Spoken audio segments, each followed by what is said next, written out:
പിതാവിന്റെയും പുത്രന്റെയും പരിശുദ്ധാത്മാവിന്റെയും നാമത്തിൽ ആമേൻ. നമ്മൾ വല്ലാത്ത കാലഘട്ടത്തിലൂടെ കടന്നു പോകുന്നു. അവസാന നാളുകൾ അടുത്തിരിക്കുന്നു. അതിനൊക്കെ നമ്മൾ ഞാനും പറയാറുണ്ട്. ഈ അവസ്ഥയിൽ നമ്മൾക്ക് ചില കാര്യങ്ങൾക്ക് ഒന്ന് പ്രാർത്ഥിക്കണം. ഒത്തിരി പ്രാർത്ഥിക്കേണ്ട ഒരു കാലഘട്ടം. ഒത്തിരി സ്വാർത്ഥതയില്ലാതെ പ്രാർത്ഥിക്കണം. 2-3 കാര്യങ്ങൾ പറയാണ്. ഒന്ന്, ലോകത്തെ എല്ലാവർക്കും ജീവനോട് ബഹുമാനം ഉണ്ടാകാൻ പ്രാർത്ഥിക്കണം. അതായത് ജീവനോടാണ് ഇന്ന് മനുഷ്യജീവിതത്തോടുള്ള എതിർപ്പ്, ഭ്രൂണഹത്യ, അതുപോലെ തന്നെ ദയാവധം, പ്രായമുള്ളവരെ വേണ്ട അവരെ തിരസ്കരിക്കൽ, അപ്പനും അമ്മയും പോലും. ഈ കാലഘട്ടം എത്ര വീഡിയോ കാണിക്കുന്നത്. ഇപ്പം AI വന്നതിന്റെ ചുമ്മാ കാണിക്കുന്നതാണ്. അമ്മയും മരുമകളും കൂടെ അടിക്കുന്നതും തൊഴിക്കുന്നതും അല്ലെ അമ്മയെ ഇറക്കി വിടുന്നതും എന്തെല്ലാം കാഴ്ചകൾ. ഇതൊക്കെ കൊച്ചു മനസ്സുകളിലേക്ക് അത് ഓരോരോ ഐഡിയ കൊടുക്കുകയാണ്. അതുകൊണ്ട് ഞാൻ പറയുന്നു, ജീവനെ ബഹുമാനിക്കുന്നവർ പ്രോ ലൈഫ് ധാരാളം ഉണ്ടാകാനായിട്ട് പ്രാർത്ഥിക്കണം. നിങ്ങൾക്കും ആദ്യമേ ജീവനോട് സ്നേഹമുണ്ടായിരിക്കണം. അപ്പോൾ പാപത്തിൽ നിന്ന് ഒഴിഞ്ഞു മാറുന്ന ഈശ്വരനാമം വിളിച്ച് പ്രാർത്ഥിക്കുന്നവർ പാപത്തിൽ നിന്ന് ഒഴിഞ്ഞു മാറിയിരിക്കണം. എന്തും മധ്യസ്ഥം പ്രാർത്ഥിക്കണം. നമുക്കറിയാം, അവിടെ പട്ടി ചത്ത പ്രശ്നമാണ്, മൃഗം ചത്ത പ്രശ്നം, മനുഷ്യൻ ചത്ത ഒരു പ്രശ്നവുമില്ല. മൃഗത്തെ കൊന്ന പ്രശ്നമാണ്, മനുഷ്യനെ കൊന്ന പ്രശ്നവുമില്ല. അതേതെങ്കിലും തരത്തിൽ പരിഹരിച്ച് അത് രക്ഷപ്പെടും. അതുകൊണ്ട് മനുഷ്യ ജീവനെ സ്നേഹിക്കാനുള്ള കൃപയ്ക്കായിട്ട് പ്രാർത്ഥിക്കും. 2, നിരായുധീകരണത്തിനായിട്ട് പ്രാർത്ഥിക്കണം. നമുക്കറിയാം, ഓരോ രാജ്യങ്ങളും മനുഷ്യനെ തിന്നുകുടിക്കാനുള്ള പണം കൊണ്ടാണ് ആയുധങ്ങൾ ഉണ്ടാക്കുന്നത്. നശീകരണ ആയുധങ്ങൾ, അണുവായുധങ്ങൾ പോലും. അത് നിർത്താനായിട്ട് പ്രാർത്ഥിക്കുക. എല്ലാ രാജ്യങ്ങളും ആയുധങ്ങൾ താത്തുവെക്കാനായിട്ട്, ആ സ്നേഹത്തിലായി തീരുവാൻ പരിശുദ്ധാത്മാവിനെ വിളിച്ച് പ്രാർത്ഥിക്കണം. ആ നിരായുധീകരണം. 3-മതായിട്ട് അത് പ്രാർത്ഥിക്കേണ്ട ഒരു വലിയ കാര്യമാണ്. മാപ്പ് ചോദിച്ചുകൊണ്ടും കരുണ യോജിച്ചുകൊണ്ടും നല്ല കാലാവസ്ഥയ്ക്ക് വേണ്ടി എല്ലായിടത്തും, ഭൂമി മുഴുവൻ, കർത്താവ് സൃഷ്ടിച്ച ഭൂമിയിൽ നല്ല കാലാവസ്ഥ ഉണ്ടാകാൻ. നമുക്കറിയാം, ലോകം മുഴുവൻ ഇന്ന് ഭൂമി കുലുക്കം, ഭയങ്കര അതീവ ഉഗ്ര ചൂട്, മഴ നമുക്ക് തന്നെ അറിയാം. നമുക്ക് തന്നെ കേരളത്തിൽ ജീവിക്കാൻ മേലാത്തൊരു സ്ഥിതിവിശേഷം. പ്രാർത്ഥിക്കുക, മാപ്പ് പറഞ്ഞുകൊണ്ട്. നമ്മളുടെ പാപം നിമഹന്തരമാണ്.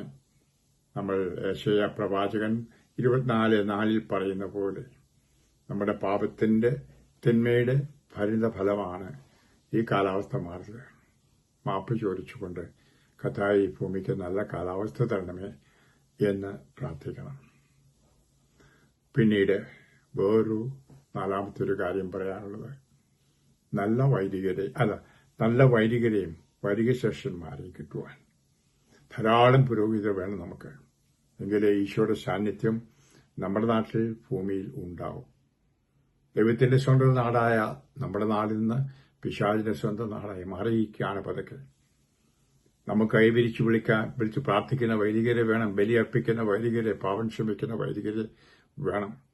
അതുകൊണ്ട് ദൈവവിളി, പൗരോഹിത്യ വിളിക്ക് വേണ്ടി പ്രാർത്ഥിക്കണം, പ്രോത്സാഹിപ്പിക്കണം, പ്രവർത്തിക്കണം.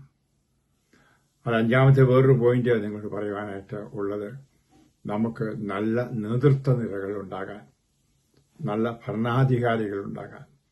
നാം പൊതുവായിട്ട് പള്ളിയിലൊക്കെ വിളിച്ച് പ്രാർത്ഥിക്കുമെങ്കിലും ഞാൻ പറയുന്നത് വ്യക്തിപരമായിട്ട് മധ്യസ്ഥം വഹിക്കുമ്പോൾ നല്ല ഭരണാധികാരി എത്തണമേ കർത്താവേ ഞങ്ങൾ പ്രാർത്ഥിക്കുന്ന പള്ളി ഇങ്ങനെ വിളിച്ചു പറയുന്നത് പോരാ.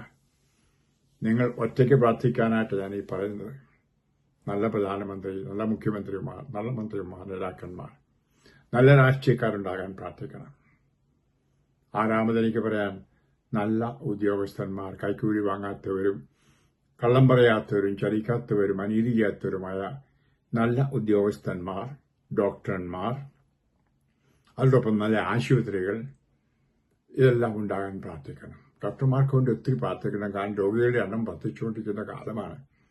അപ്പം അവരുടെ സേവനം വളരെ ആവശ്യമാണ്. എന്നാൽ ഒത്തിരി ആശുപത്രികളും സേവനങ്ങളും പണത്തിന്റെ പ്രതാപത്തിനു വേണ്ടി മാത്രമായി മാറി. അതുകൊണ്ടാണ് നിഷ്കളങ്കരായിട്ട് മറ്റുള്ളവർക്ക് സേവനം ചെയ്യുന്നവരായി തീർത്തക്കവർ പണം കൊണ്ടാണ് ആർക്ക് പണം വേണമെങ്കിൽ ജീവിക്കാനുള്ളതെല്ലാം. അതല്ല ഞാൻ പറഞ്ഞത്. നല്ല മനസ്സാക്ഷിയുള്ള ഡോക്ടർമാര്, അതുപോലെ അപ്രകാരം ചുറ്റുപാടുണ്ടാക്കുന്ന ആശുപത്രികളൊക്കെ ഉണ്ടാകണം. അപ്പോൾ അവർക്ക് വേണ്ടി പ്രാർത്ഥിക്കണം.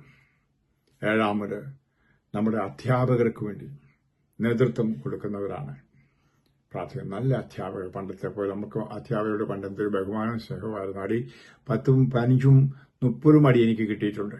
അവരെയൊക്കെ എൻ്റെ സ്നേഹത്തോടെ ഞാൻ ഇപ്പോഴും ഓർക്കും. അവർ ഭൂരിപക്ഷം പേരിനുടെയും ഞാൻ പോയി സന്ദർശിക്കുമായിരുന്നു അവർ പ്രായത്തിൽ കിടന്നപ്പോൾ.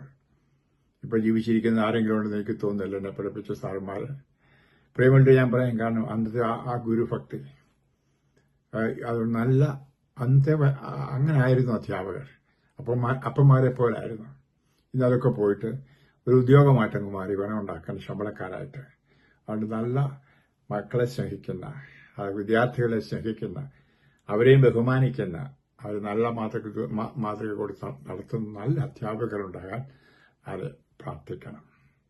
പിന്നെ വേറെ നിയമവും കൂടി പറയുന്നത്, നമ്മുടെ പട്ടാളക്കാർ, നമ്മുടെ പോലീസുകാർ, ഇവരെ കൊണ്ട് പ്രാർത്ഥിക്കണം. നമ്മളവരൊക്കെ വെറുക്കും സാധാരണ. നമുക്ക് വേണ്ടി ജീവൻ സമർപ്പിക്കുന്നവരാണ് പട്ടാളക്കാർ, നമുക്കറിയാം. അതുപോലെ തന്നെ നമുക്കറിയാം നമ്മുടെ പോലീസുകാർ, പാവങ്ങൾ, എന്ത് എടിയും തൊഴിയും തെറിയും കേൾക്കുന്നു. ഒരു ഷെയർ കൈക്കൂലിയൊക്കെ വാങ്ങുന്നുണ്ടായിരിക്കാം. അവർ ക്ഷമിക്കൂ. അത് വൃത്തിയില്ലാഞ്ഞിട്ടായിരിക്കും, ശമ്പളം കുറഞ്ഞിട്ടായിരിക്കാം. അവർ പണ്ടത്തോളം നമുക്കും പണത്തിന്റെ ആർത്തിയുള്ളവരൊക്കെ ഇല്ലേ, നമ്മളും ഇല്ലേ.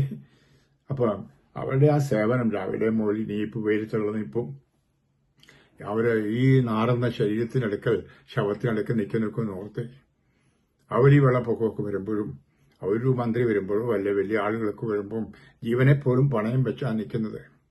എപ്പോഴാണ് അടിപിടി ഉണ്ടാകുന്നത്. അതുപോലെ സമരങ്ങൾ ഇതൊക്കെ നടക്കുമ്പോൾ. അതുകൊണ്ട് അത് നമ്മുടെ ക്രമസമാധാനം പാലിക്കുന്നവരെല്ലാം ഓർക്കുക. ആരൊക്കെ ആയാലും, പോലീസുകാര്, പട്ടാളക്കാര്, അത് അങ്ങനത്തെ ആളുകളൊക്കെ ഇവർക്കാരെ സ്നേഹത്തോടെ ഈശോടൊക്കെ അർപ്പിച്ച് അവർക്ക് അനുഗ്രഹം ഉണ്ടാകാൻ പ്രാർത്ഥിക്കണം. അത് എൻ്റെ അഭ്യർത്ഥനയാണ്. ഇനിയും അവസാനമായിട്ടെന്ന് പറയുന്നത്, എല്ലാവരും ദൈവത്തെ വിളിച്ച് പ്രാർത്ഥിക്കുന്നവരായി തീരുവാനും കുടുംബത്തിൽ പ്രാർത്ഥിക്കുന്നവരായി തീരാനും പ്രാർത്ഥിക്കണം. അത് കുടുംബ പ്രാർത്ഥനകൾ നഷ്ടപ്പെട്ടു, ഒന്നിച്ചുള്ള പ്രാർത്ഥനകൾ നഷ്ടപ്പെട്ടു. കത്തോലിക്കർക്കോ ക്രിസ്ത്യാനികൾക്കോ മാത്രമല്ല, എല്ലാവർക്കും. അതുകൊണ്ട് ദൈവത്തെ വിളിച്ച് പ്രാർത്ഥിക്കുന്നവർ ആയി മാറുക. അങ്ങനെ ഒരു രംഗം നമ്മുടെ കേരളത്തിൽ വരണം. അങ്ങനെ വീണ്ടും നമുക്ക് നമ്മുടെ കേരളത്തെ ദൈവത്തിന്റെ നാടാക്കി മാറ്റണം. ആളുകളെ കൊണ്ട് പറയിപ്പിക്കാതിരിക്കാൻ, പിശാചിന്റെ നാടാണ്, പിശാചിന്റെ മക്കളാണ്. ഓക്കെ, എന്റെ വായി വന്ന് അങ്ങ് പറഞ്ഞതാണ്. വേറെയും കാണും. എല്ലാം ഒന്നും ഇപ്പം മനസ്സിൽ വന്നപ്പോൾ അങ്ങ് പറഞ്ഞെന്ന് മാത്രം. നിങ്ങളുടെ ഒരു സഹോദരൻ, ജ്യേഷ്ഠ സഹോദരൻ, ഒരു അപ്പൻ എന്ന നിലയിൽ ഈ നിയോഗങ്ങൾ മനസ്സിൽ കണ്ടുകൊണ്ട് നിങ്ങൾ മധ്യസ്ഥ പ്രാർത്ഥന പ്രാർത്ഥിക്കണം. എൻ്റെ അപ്പൻ, എൻ്റെ അമ്മ, എൻ്റെ വീട്, ഞാൻ എന്നൊക്കെ മാറ്റിവെച്ചിട്ട് എല്ലാവർക്കുമായി ഒത്തിരി പ്രാർത്ഥനകൾ ഉയർന്നെങ്കിലേ അത് ഇങ്ങനെ നമ്മുടെ വിവിധ നിരയിലുള്ളവർക്ക് അനുഗ്രഹങ്ങൾ വർഷിക്കപ്പെടുകയുള്ളൂ.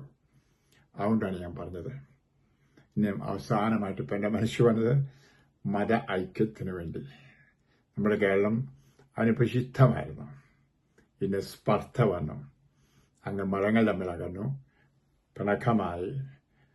അതൊക്കെ മാറി നമുക്ക് പണ്ടത്തെ പോലെയുള്ള മത ഐക്യം, ഓക്കെ, സ്നേഹത്തിലുള്ള ഒരു കേരളമായി തീരാൻ നമുക്ക് ഈശോയോട് പ്രാർത്ഥിക്കണം.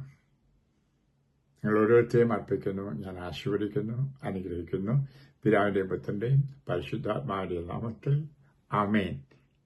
കർത്താവായ യേശുക്രിസ്തു നിങ്ങളെയും നിങ്ങളുടെ കുടുംബത്തെയും നിങ്ങളുടെ നാടിനെയും നിങ്ങൾ എവിടെയായിരിക്കുന്നു അവിടെയും അവർ നിങ്ങളുടെ ജോലികളെയും അനുഗ്രഹിക്കട്ടെ. ആമേൻ.